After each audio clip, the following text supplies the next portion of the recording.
بسم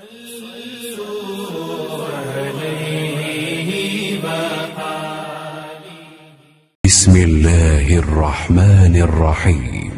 صحیح بخاری حدیث نمبر 637۔ خوشام دستوائی نے بیان کیا، کہا مجھے یحییٰ نے عبد الوہاب بن ابی قتادہ سے یہ حدیث لکھ کر بھیجی کہ وہ اپنے باپ سے بیان کرتے تھے کہ رسول اللہ صلی اللہ علیہ وسلم نے فرمایا کہ جب نماز کے لیے تکبیر کہی جائے تو اس وقت تک نہ کھڑے ہو جب تک مجھے نکلتے ہوئے نہ دیکھ لو۔